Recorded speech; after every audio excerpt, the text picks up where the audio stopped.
China's lockdowns are getting worse. But it's not just about COVID. It's Xi Jinping's final power grab.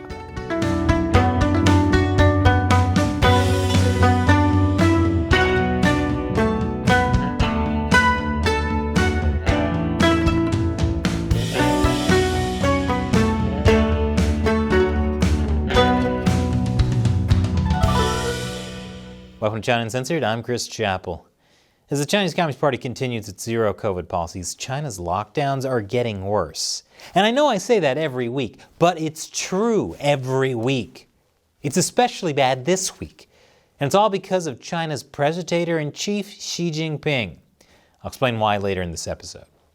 Shanghai is once again tightening its lockdown, despite the fact that official COVID case numbers are falling. The once bustling metropolis has been taken over by the only intelligent life left on the streets. The city belongs to them now. I, for one, welcome our new feline overlords. Chinese state-run media is trying to put a good face on things by emphasizing how some people in a few districts in Shanghai can go shopping at supermarkets again. It's such a privileged treat. Customers enter cared for in carefully controlled groups. They're required to show their passes, invitation cards from the store, and negative nucleic acid test results.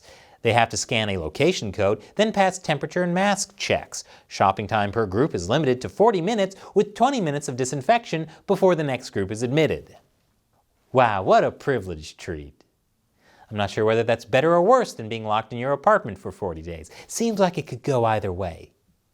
In other areas of Shanghai, people were put back into a hard lockdown. At least 4 districts notified residents that their apartment compounds would be going silent and wouldn't be able to receive deliveries for several days.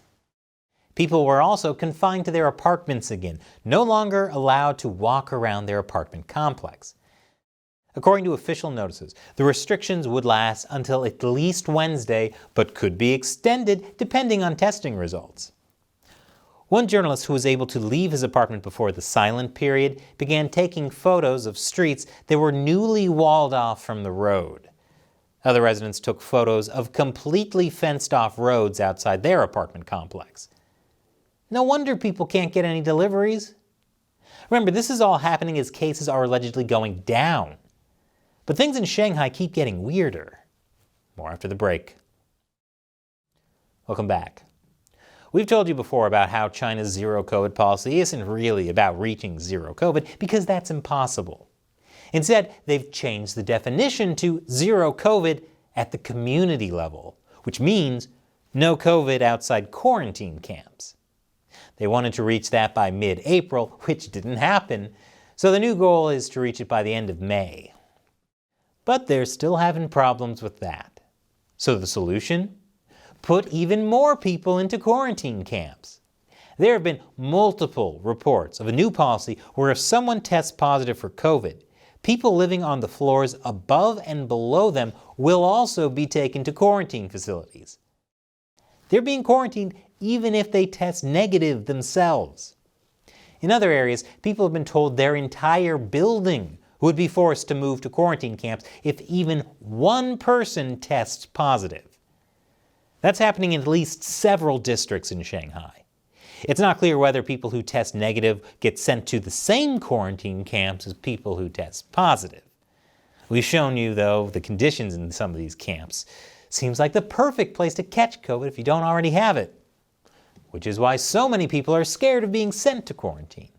In some cases, people were told they were going to quarantine in a hotel, but were taken away to a quarantine camp.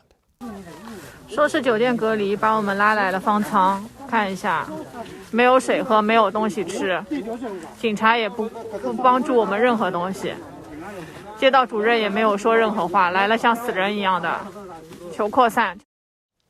And while people are in quarantine, their apartments get disinfected. I hope they didn't want to actually eat anything that was in that fridge. The way this is all shaking down in Shanghai is leading to a lot of frustration. I know, what could be frustrating about being locked in your apartment, constantly being tested, getting sent away to a camp even if you don't have COVID, and having the rules change suddenly all the time? Meanwhile, in Beijing, the city is not under an official lockdown, But schools are closed, businesses in certain districts are closed, and some people aren't allowed to leave their apartment compounds. Plus, they're starting to build some very familiar-looking walls and fences. But I don't want to make it sound like Beijing is doing exactly the same thing as Shanghai, because Beijing gets bonus barbed wire. It really adds something to the "this city is a prison" vibe.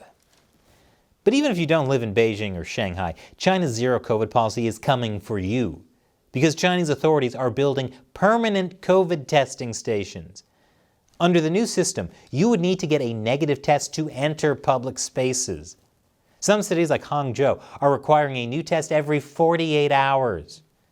And no one is exempt. Open wide. At least the hippo gets a piece of watermelon afterwards. And if anyone in China is still asking why all of this is necessary, you need to stop asking why. 不是说你想怎样就怎样的，除非你是美国，这是中国，听清楚，好吧？其他的话我不跟你多讲，不要再问我为什么，没有为什么，按照国家的规定。 Yes, in communist China, there is no why. Actually, there is a why, and I'll tell you what it is right after this break. Welcome back. Why are China's COVID lockdowns getting even stricter, even though the official numbers are going down? It all comes from the top. Last Thursday, Chinese leader Xi Jinping chaired a meeting of the Politburo Standing Committee.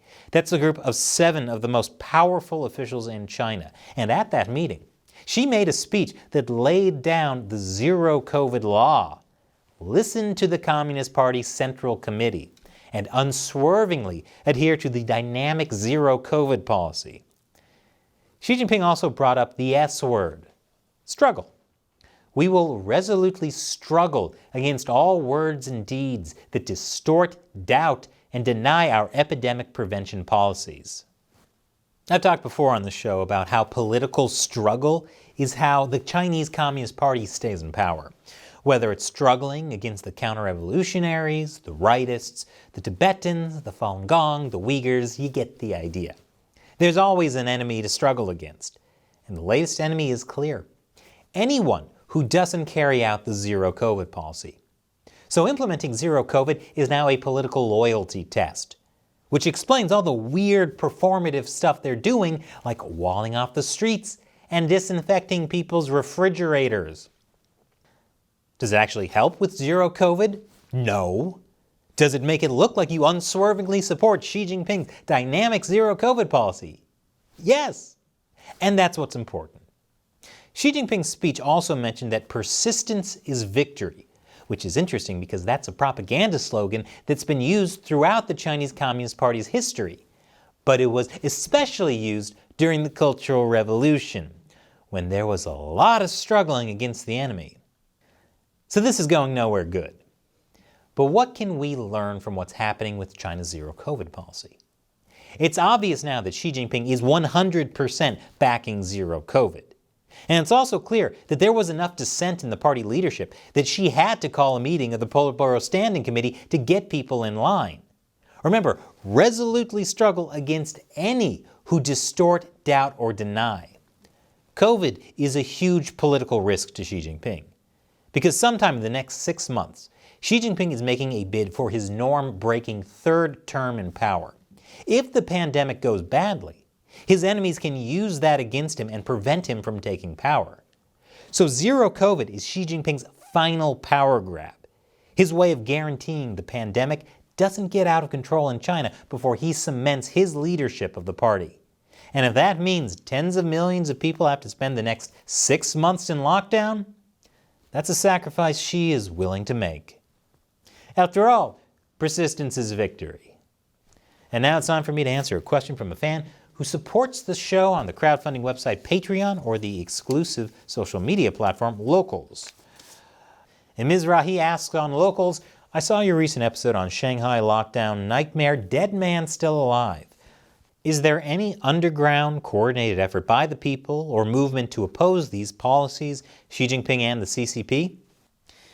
Well, there are people in China who oppose the zero COVID policy, and they have criticized it in the past. They haven't gone so far as to criticize Xi Jinping or the Communist Party, because that's a one-way ticket to prison. There are also people who are just scared and angry and fed up with the lockdowns. And there have been a few small-scale protests, but more spontaneous than coordinated. Like this one at the Quanta factory in Shanghai, which makes MacBooks and other electronics. A few hundred people broke out because they were afraid they were going to be put in quarantine. As for coordinated efforts, that's going to get a lot harder now that Xi Jinping has told people to struggle against any who oppose zero COVID. I guess we'll have to wait and see what happens. Thanks for your question, and thanks for being a member of our local community. And if you haven't joined us yet on Locals, come check it out for exclusive content like live streams and perks like me answering one of your questions at the end of each episode. Learn more at chinauncensored.locals.com. Once again, I'm Chris Chappell. Thanks for watching this episode of China Uncensored.